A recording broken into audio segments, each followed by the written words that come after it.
أما بعد فأعوذ بالله من الشيطان الرجيم بسم الله الرحمن الرحيم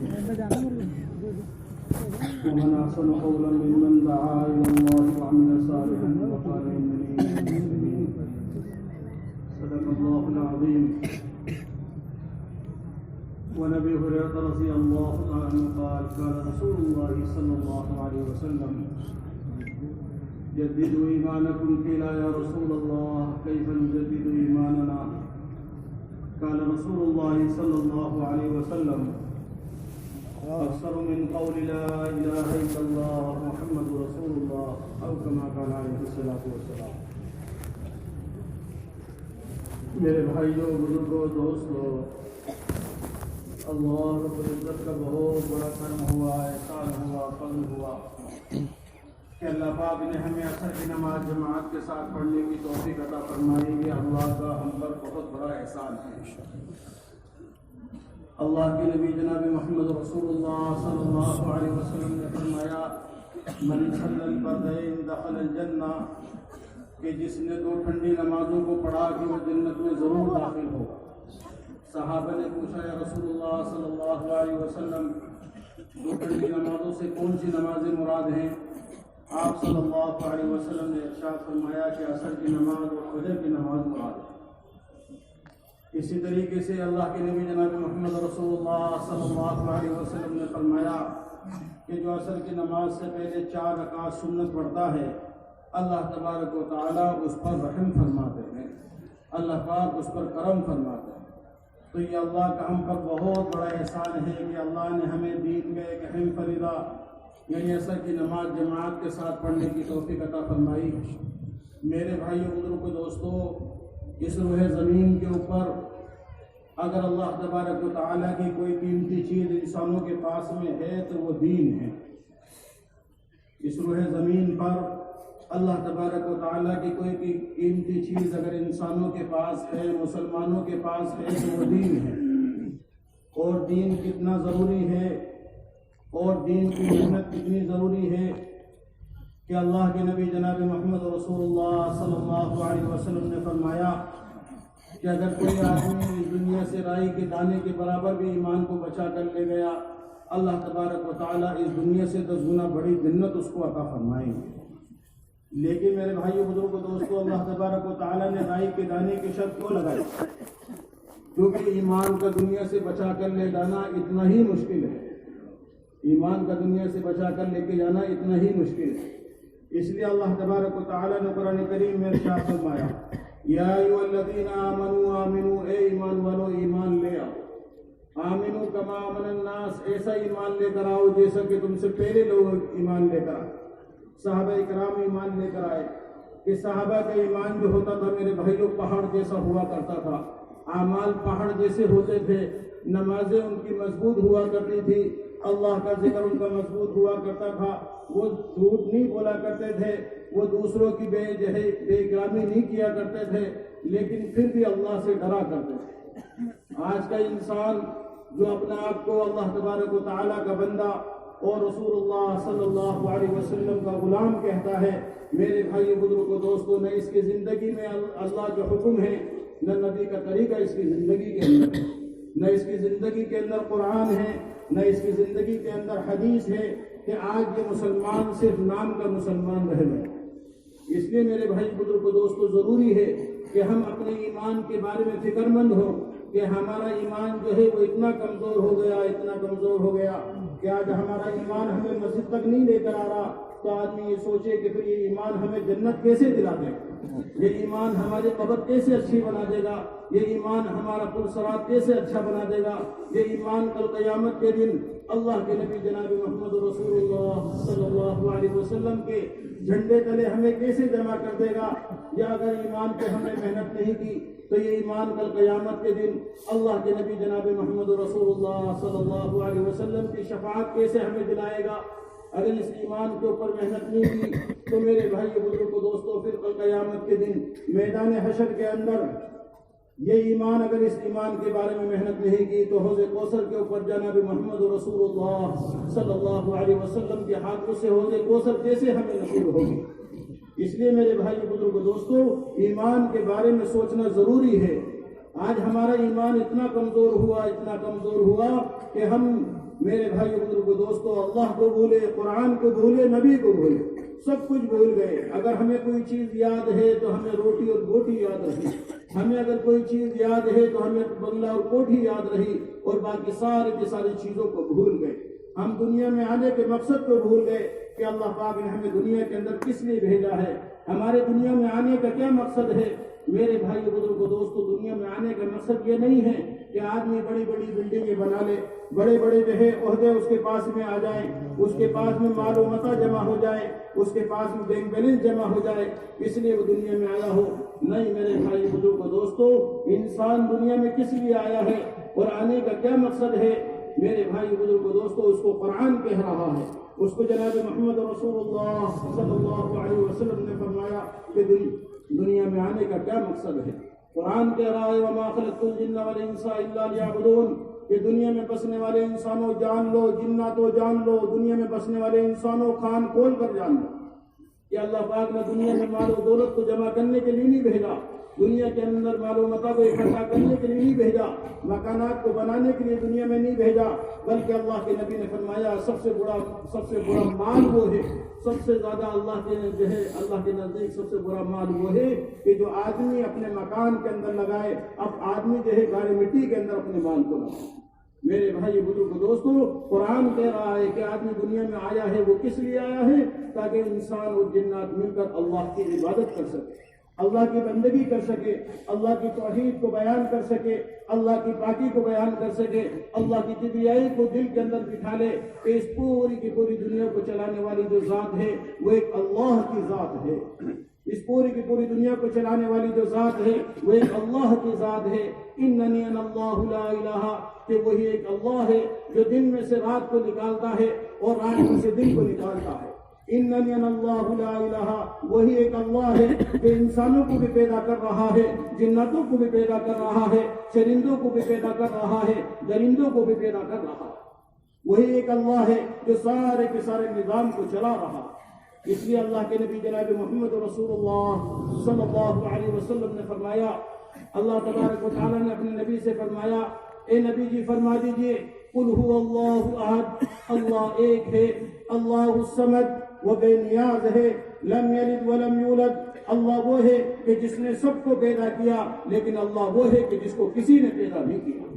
دنیا کی ہر چیز پر اللہ کی حکومت، دنیا کی ہر چیز اللہ کی ملکیت میں ہے، کوئی چیز اللہ کی ملکیت سے باہر نہیں ہے۔ بلکہ اللہ کون ہے، اللہ کیا چاہتے ہیں، اللہ نے دنیا کو کیوں بنایا، اور دنیا کو چلانے والی ذات کس کی ہے کہ اننی انا اللہ لا الہ، کہ وہ ایک اللہ ہے جو سارا کا سارا نظام چلا رہا ہے۔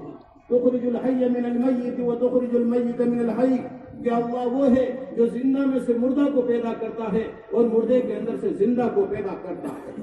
اللہ وہ ہے کہ جس کو چاہتا ہے عزت دیتا ہے اور جس کو چاہتا ہے ذلیل کر دیتا ہے۔ اس لیے میرے بھائی بزرگ دوستو، اللہ تبارک و تعالیٰ نے ہمیں دنیا کے اندر بھیجا ہے، اس کے بھیجنے کا مقصد یہ ہے کہ انسان دنیا میں رہتے ہوئے اللہ کے حکم کو پورا کرنے والا بن جائے، دنیا میں رہتے ہوئے جناب محمد رسول اللہ صلی اللہ علیہ وسلم کی سنتوں کو زندگی کے اندر اتارنے والا بن جائے۔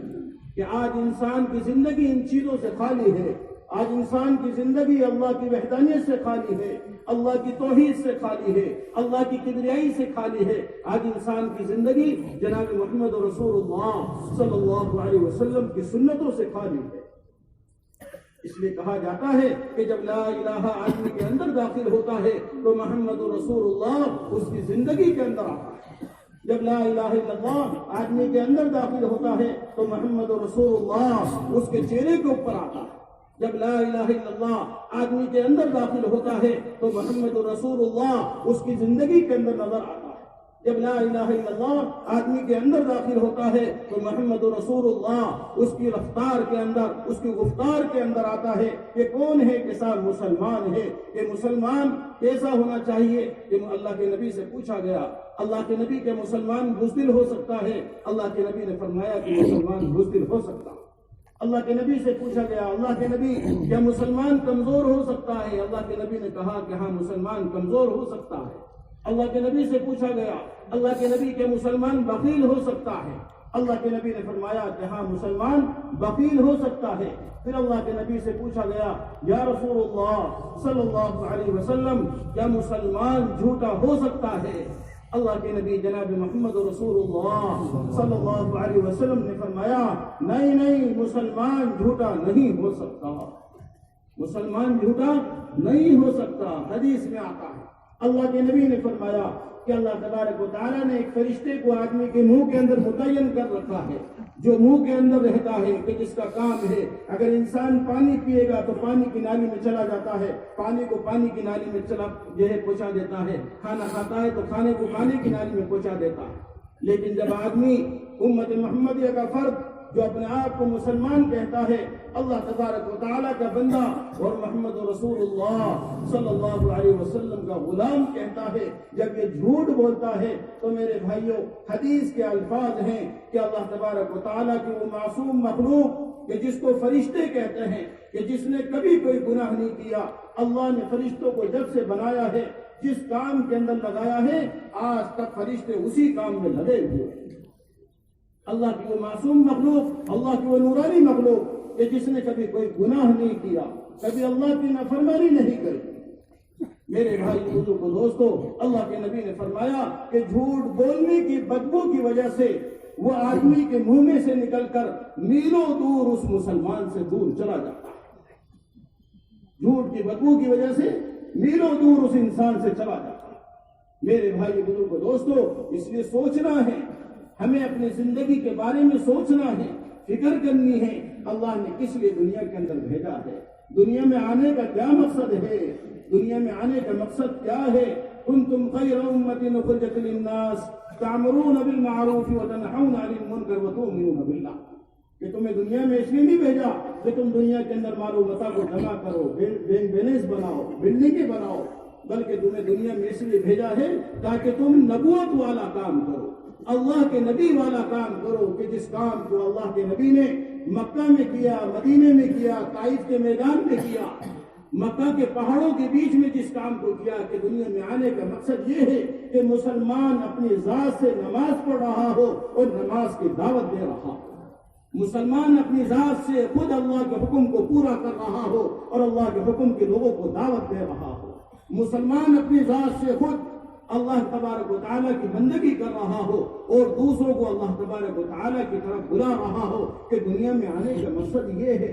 صحابہ نے میرے بھائی بزرگوں دوستو اس کام کو اپنا کام بنایا تھا، اس کام کو اپنا کام سمجھا تھا، اس لیے اعمال بھی کرتے تھے اور اللہ کے سامنے رویا بھی کرتے تھے، اعمال بھی کرتے تھے، اللہ کے سامنے رویا بھی کرتے تھے، اعمال پہاڑ جیسے ہوتے تھے لیکن پھر بھی اللہ کے سامنے رویا کرتے تھے، پھر بھی اللہ کے سامنے رویا کرتے تھے۔ آج کا مسلمان کچھ نہیں کرتا، آج کا مسلمان کچھ نہیں کرتا، نمازیں یہ چھوڑ دے، جھوٹ یہ بول لے اور سارے کے سارے غلط کام اللہ کو ناراض کرنے والے یہ کر لے، پھر یوں کہتا ہے کہ صاحب میں تو اللہ کو ماننے والا ہوں۔ اس لیے اللہ پاک حدیث قدسی میں فرماتے ہیں اے میرے بندے، جب تو گناہ کرے تو یہ مت سوچا کر کہ یہ تو چھوٹا سا گناہ ہے، اس سے کیا ہوگا۔ آج انسان کہتا ہے نا کہ یہ تو چھوٹا سا گناہ ہے، کیا کر رہا ہوں، خالی آنکھ کا غلط استعمال ہی تو کیا ہے، کیا کر رہا ہوں، کسی کو تکلیف ہی تو پہنچائی ہے، کیا کر رہا ہوں، کسی سے مذاق ہی تو کی ہے۔ اللہ کے نبی جناب محمد رسول اللہ صلی اللہ علیہ وسلم نے فرمایا المسلم من سلم المسلمون من لسانه ويده، کامل ایمان والا، کامل مسلمان وہ ہے کہ جس کی زبان اور ہاتھ سے مسلمان محفوظ رہتے ہیں۔ ہاں میرے بھائی بزرگوں دوستو، اللہ کے نبی نے فرمایا، اللہ تبارک و تعالی حدیث قدسی میں فرماتے ہیں اے میرے بندے یہ مت سوچ کہ گناہ چھوٹا ہے یا بڑا ہے، بلکہ یہ سوچ کہ تو نافرمانی کتنے بڑے کی کر رہا ہے، نافرمانی کتنے بڑے کی کر رہا ہے، تو نے آنکھ کا غلط استعمال کیا، تو نے گناہ چھوٹا کیا ہے، لیکن نافرمانی تو اس اللہ کی کر رہا ہے کہ جس اللہ نے زمین بنائی، جس اللہ نے آسمان بنایا، جس اللہ نے چرندوں کو بنایا، درندوں کو بنایا، سمندر کی مچھلیوں کو جس اللہ نے بنایا، وہ چھوٹا سا گناہ کر کے اس اللہ کی نافرمانی کر رہا ہے۔ میرے بھائی بزرگوں دوستو، جب آدمی اپنے ایمان کے بارے میں فکر مند ہوگا، ایمان کے بارے میں سوچے گا، تو پھر اس کو پتا چلے گا کہ میرے دنیا میں آنے کا مقصد کیا ہے، مجھے دنیا میں کس لیے بھیجا گیا ہے۔ میرے دنیا میں آنے کا مقصد کہیں ایسا تو نہیں ہے کہ دنیا میں آؤ اور دنیا کی مال و متاع کو جمع کرو، دنیا سے واپس چلے جاؤ۔ کیا آپ صحابہ کی سیرت کو اٹھا کر دیکھیں گے تو پتہ چلے گا کہ صحابہ کے پاس میں کچھ نہیں تھا، صحیح طریقے سے کھانے کے لیے کھانا نہیں تھا، پہننے کے لیے اچھے کپڑے نہیں تھے، میرے بھائیوں سر ڈھکنے کے لیے چھت نہیں تھی، لیکن اللہ اور اس کے رسول کی محبت ان کے جسم کے اندر پیوست ہوئی ہوئی تھی۔ بچوں کو نہ دیکھے تو چین آ جائے، بیوی کو نہ دیکھے تو چین آ جائے، لیکن جب تک اللہ کے نبی جناب محمد رسول اللہ صلی اللہ علیہ وسلم کو نہیں دیکھتے تھے چین نہیں آتا تھا۔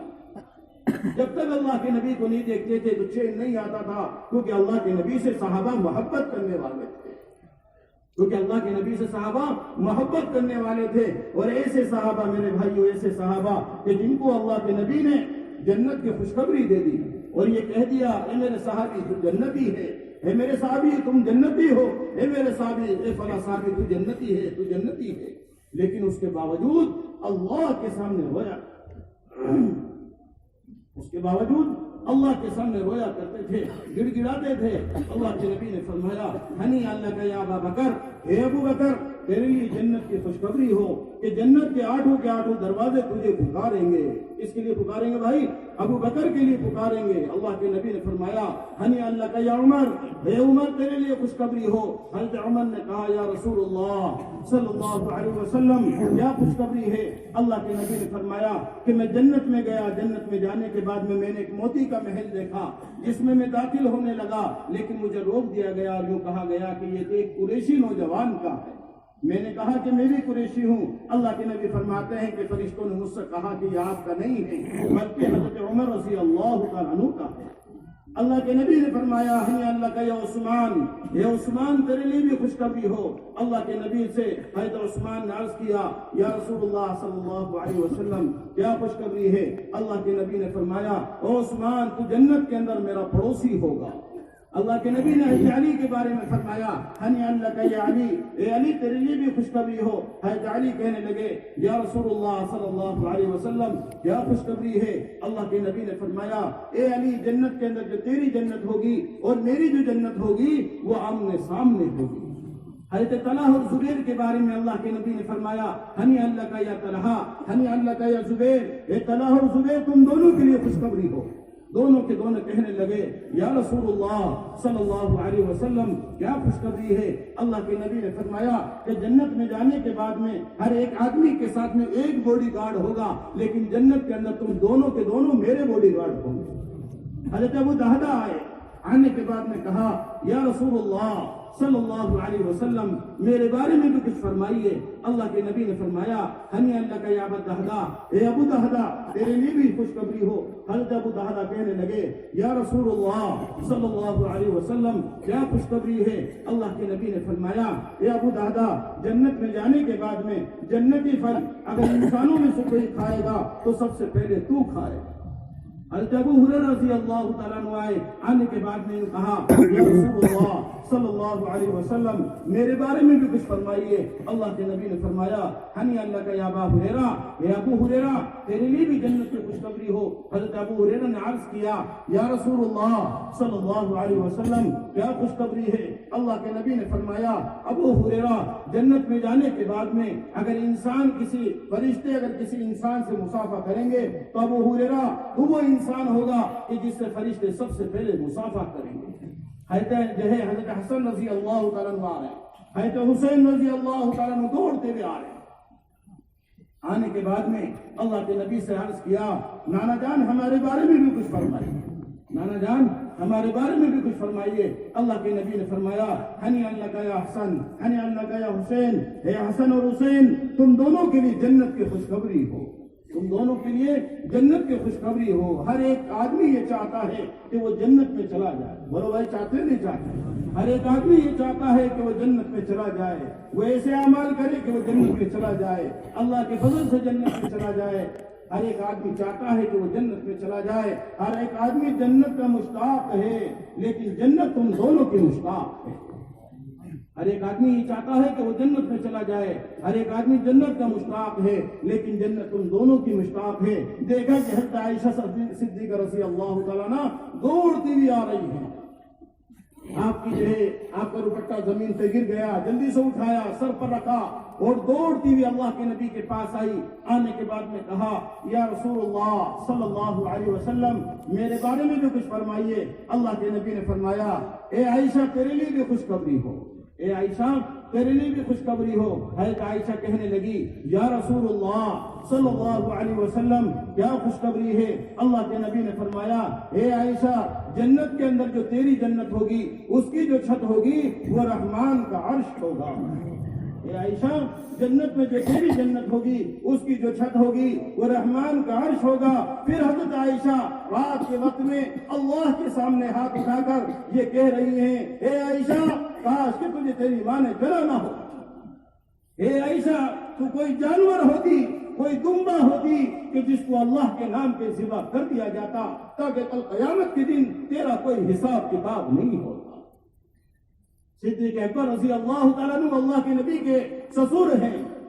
اللہ کے نبی نے فرمایا میں نے سب کا حق ادا کر دیا لیکن صدیق اکبر کا حق تو میں اللہ ہی سے دلواؤں گا، کہ جن کے بارے میں اللہ کے نبی کہہ رہے ہیں، حضرت ابوبکر سے کہہ رہے ہیں ابو بکر اللہ تجھے سلام کہلوا رہے ہیں، اللہ ابو بکر جبریل میرے پاس میں موجود ہیں، یہ کہہ رہے ہیں کہ اللہ نے تجھے سلام کہلوایا ہے۔ اس ابو بکر کا یہ حال ہے کہ وہ ابو بکر رات کو تنہائی کے اندر اللہ کے سامنے ہاتھ اٹھا کر یہ کہہ رہا ہے کہ ابو بکر کاش کہ تجھے تیری ماں نے جنا نہ ہوتا، ابو بکر تو کسی مومن کے بدن کا بال ہوتا، ابو بکر تو کوئی دمبا ہوتا کہ جو اللہ کے نام پہ ذبح کر دیا جائے، ابو بکر تو کوئی جانور ہوتا تاکہ کل قیامت کے دن تیرا کوئی حساب کتاب نہیں ہوتا۔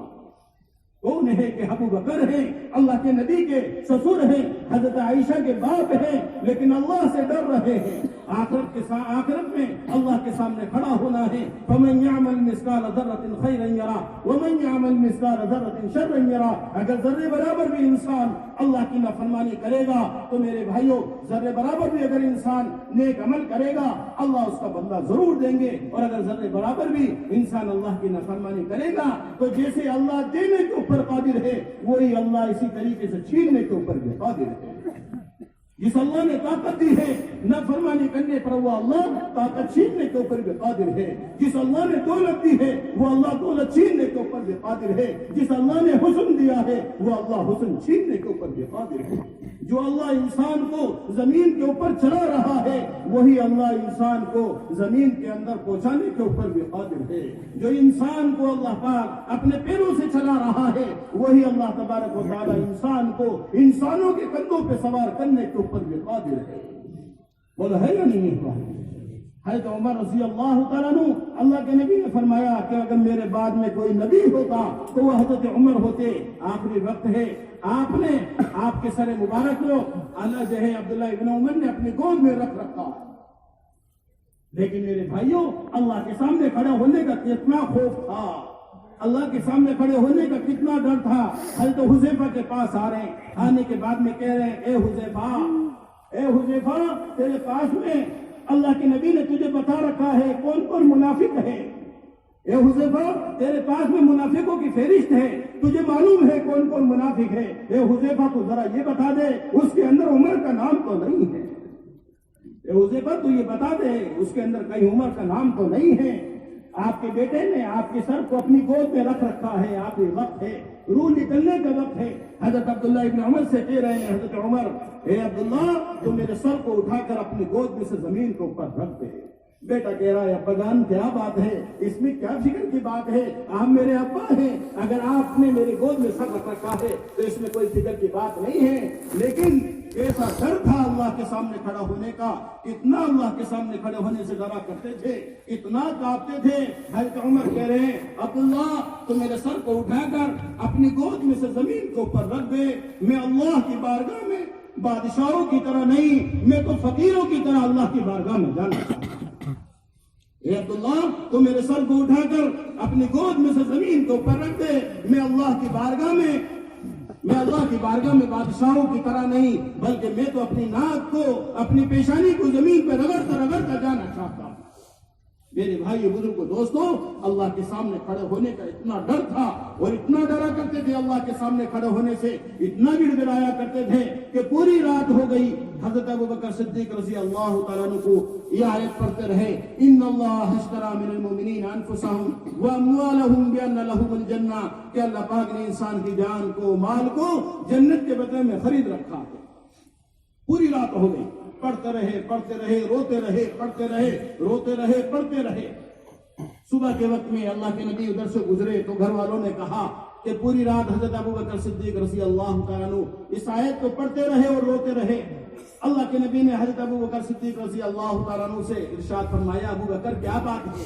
رات کو اس آیت کو پڑھتے رہے اور روتے رہے، صبح اسی آیت میں کر دی۔ حضرت ابوبکر صدیق رضی اللہ تعالیٰ عنہ روتے روتے کہنے لگے، اللہ کے نبی میں کپڑوں کا کاروبار کرتا ہوں، اللہ کے نبی میں کپڑوں کا کاروبار کرتا ہوں۔ اللہ کے نبی پرسوں ایک عورت آئی تھی جو مجھ سے ایک کپڑا لے کر گئی تھی، کل وہ واپس آئی، آنے کے بعد میں اس نے مجھ سے یوں کہا، ابوبکر تیرا کپڑا اچھا نہیں ہے، ابوبکر تیرا کپڑا اچھا نہیں ہے، ابوبکر تو تیرا کپڑا واپس لے لے اور میرے پیسے مجھے واپس دے دے۔ اللہ کے نبی میں نے کپڑا واپس لے لیا اور اس کے پیسے واپس دے دیے۔ اللہ کے نبی وہ کپڑا واپس کر نہیں گئی، اللہ کے نبی وہ کپڑا واپس کر کے نہیں گئی، بلکہ مجھے ایک سبق سکھا کر چلی گئی، مجھے ایک سبق سکھا کر چلی گئی۔ اللہ کے نبی جناب محمد رسول اللہ صلی اللہ علیہ وسلم نے ارشاد فرمایا، ابوبکر وہ کیا سبق سکھا کر چلی گئی، ابوبکر وہ کیا بتلا کر چلی گئی، ذرا بتاؤ تو صحیح۔ حضرت ابوبکر صدیق رضی اللہ تعالیٰ عنہ رونے لگے اور روتے روتے کہنے لگے، اللہ کے نبی، اللہ تبارک و تعالیٰ نے انسان کی جان کو، مال کو جنت کے بدلے میں خرید رکھا ہے، یہ تو دنیا کا معاملہ تھا، یہ تو دنیا کا معاملہ تھا۔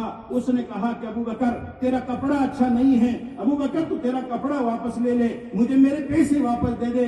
اللہ کے نبی یہ تو دنیا کا مسئلہ تھا، اس نے کہا کپڑا اچھا نہیں، میرے پیسے واپس دے، کپڑا واپس لے۔ اللہ کے نبی میں نے پیسے دے دیے، کپڑا لے لیا، لیکن کل قیامت کے دن اگر اللہ تبارک و تعالیٰ نے مجھ سے یہ کہہ دیا، ابوبکر تیری جان اچھی نہیں، ابوبکر تیرا مال اچھا نہیں، اللہ کے نبی یہ تو دنیا کا مسئلہ تھا، میں نے یہاں نمٹا لیا، لیکن کل قیامت کے دن اگر اللہ نے کہہ دیا تیری جان اچھی نہیں، تیرا مال اچھا نہیں، اللہ کے نبی میں اللہ کو کہاں سے بدل کر واپس لا کے دوں گا؟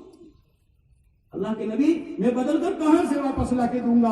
یہ تو دنیا کا مسئلہ تھا۔ میرے بھائی بزرگوں دوستو، اللہ تبارک و تعالیٰ نے یہ زندگی دی ہے، یہ زندگی بڑی قیمتی ہے، اس کا منٹ اور سیکنڈ قیمتی ہے، اس لیے ہمیں اپنی زندگی کے بارے میں سوچنا ہے، فکر کرنی ہے اور یہ نیت کرنی ہے کہ انشاءاللہ اللہ نے جو زندگی دی ہے اس کو اللہ کے حکموں کے مطابق اور جناب محمد رسول اللہ صلی اللہ علیہ وسلم کے طریقوں کے مطابق گزاریں گے انشاءاللہ۔ کیونکہ میرے بھائی بزرگوں دوستو، تبلیغ میں لگ کر یہ بات سمجھائی جا رہی ہے، دعوت تبلیغ میں لگ کر یہ بات سمجھائی جا رہی ہے کہ دعوت کا کام ایسا کام ہے کہ جس کو کرتے کرتے مرنا ہے اور مرتے مرتے کرنا ہے۔ اگر موت آئے تو اللہ کے راستے میں موت آئے، اگر ہماری موت آ رہی ہے وہ اللہ کے راستے میں آ رہی ہے۔ وہ ابھی جو انتقال ہوا ہے ہمارے جو ہے ہماری جماعت کے ساتھی تھے اور بہت قیمتی ساتھی تھے، اللہ تبارک و تعالیٰ ان کی مغفرت فرمائے۔ اس لیے میرے بھائی بزرگوں دوستو، ہمیں بھی عزائم کرنے، ارادے کرنے کہ انشاءاللہ اللہ نے جو زندگی دی ہے اس کو اللہ کے حکموں کے مطابق اور جناب محمد رسول اللہ صلی اللہ علیہ وسلم کے طریقوں کے مطابق گزاریں گے انشاءاللہ۔ اور جب تک اللہ نے زندگی دی ہے اس دعوت والے کام کو اپنا کام سمجھ کر انشاءاللہ موت کے آخری سانس تک کریں گے انشاءاللہ۔ کرو گے بھائی سب انشاءاللہ؟ اب اسی طریقے سے